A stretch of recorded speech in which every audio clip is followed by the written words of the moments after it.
Jadi kapan BP POM bisa kasih kira-kira nggak kapan mengeluarkan emergency usage authorization? Ditagih terus.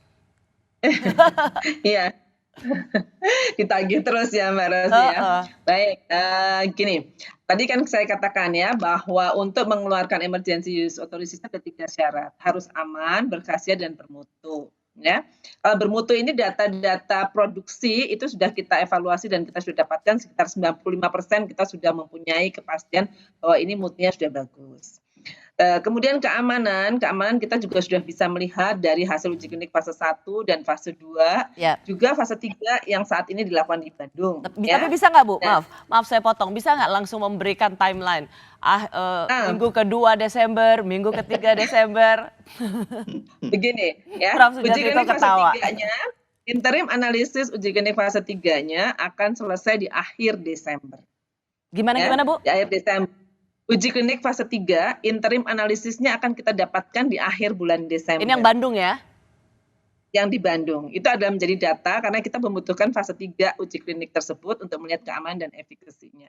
Oke. Nah, setelah uji klinik itu selesai akan dianalisis dan akan didapatkan data. Ya. Data itu akan disubmit oleh Bio Farma dan peneliti kepada Badan POM sekitar awal Januari ya. Oh, itu dapat berarti timeline-nya dari Bandung, uji klinisnya itu akhir Desember, jadi kira-kira bisa awal Januari. Tadi kan Pak Anesti bilang kan kalau dari Cina ekspor permitnya cepat minggu depan datang, nah itu berapa lama dibutuhkan oleh BP POM?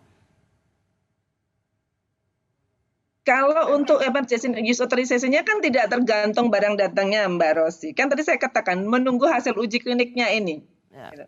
Kalau mutunya sudah bagus, kita sudah ada tim kita yang sudah inspeksi ke Cina kan, kemarin sudah kita sampaikan bahwa ada tim kita yang sudah inspeksi ke Cina yang melihat mutunya sudah bagus, tinggal menunggu hasil uji kliniknya ini. Uji kliniknya itu fase 3 interim analisisnya selesainya Desember akhir.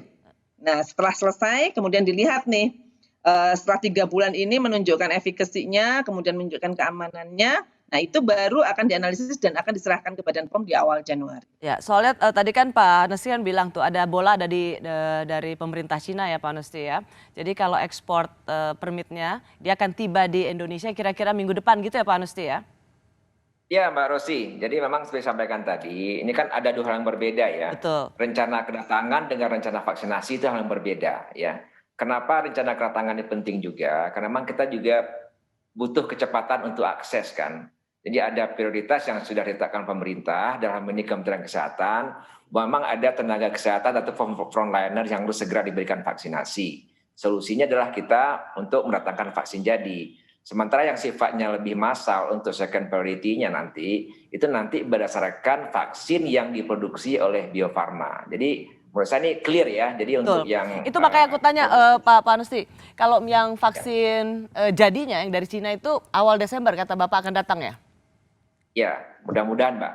Oke, itu berapa lama yang dibutuhkan untuk kemudian vaksinasi? Kan Presiden memang datang nggak mungkin langsung disuntikan. Berapa lama proses yang dibutuhkan? Ya, ini kan ada otoritasnya ada di Badan POM sekali lagi ya.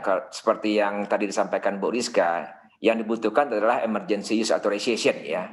Sebenarnya yang tadi saya tanya sih, ada 2 dari Bandung kan tadi udah kelihatan tuh timelinenya Desember. Oke, berarti singkat cerita Januari kira-kira bisa. Dan kan kemudian kan ada yang bahan jadi dari Cina yang Bapak bilang dari pemerintah Cina, bolanya di situ kemungkinan awal Desember. Pertanyaan saya begitu vaksin itu datang, berapa lama yang dibutuhkan oleh BP POM untuk membuat ini menjadi emergency usage authorization? Bapak bisa jawab atau harus Bu Rizka? Bu Rizka yang jawab, karena bukan domain kita. Gimana tadi pertanyaannya? Dari vaksin yang akan datang dari Cina, bahan jadinya, itu berapa lama yang dibutuhkan oleh Badan POM untuk kemudian Badan POM bisa mengeluarkan emergency usage authorization? Emergency use authorization-nya kan tidak bergantung pada datangnya, tadi sudah dijelaskan Pak Anesti ya, tidak bergantung dari datangnya.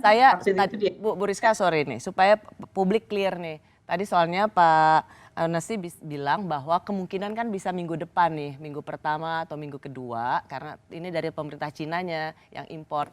Pertanyaan saya, kalau misalnya ini mengikuti timeline itu, awal Desember datang, berapa lama waktu yang dibutuhkan oleh BP POM? Itu aja sih pertanyaan saya sebenarnya. Persetujuan emergency use authorization adalah ditentukan dari selesainya hasil uji klinik. Ya, tadi saya katakan hasil uji klinik kan akan selesai di akhir Desember. Sehingga data-data tersebut akan dijadikan data untuk Badan POM memberikan persetujuan.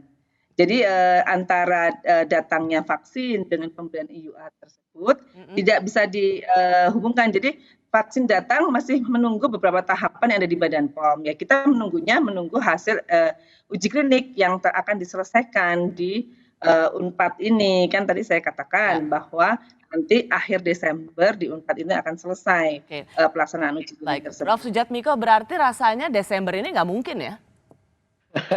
Kalau lihat ceritanya Bu Risa dan laporan dari Prof. Kusnadi mungkin ya belum ya Bu. Tapi makanya jadi kalau menurut laporan Prof. Kusnadi memang akhir Desember ini baru selesai, nanti bikin laporan segala macam diajukan ke Badan POM ya tinggal di Badan POM mungkin bolanya kapan gitu. Ya. Kami nurut aja.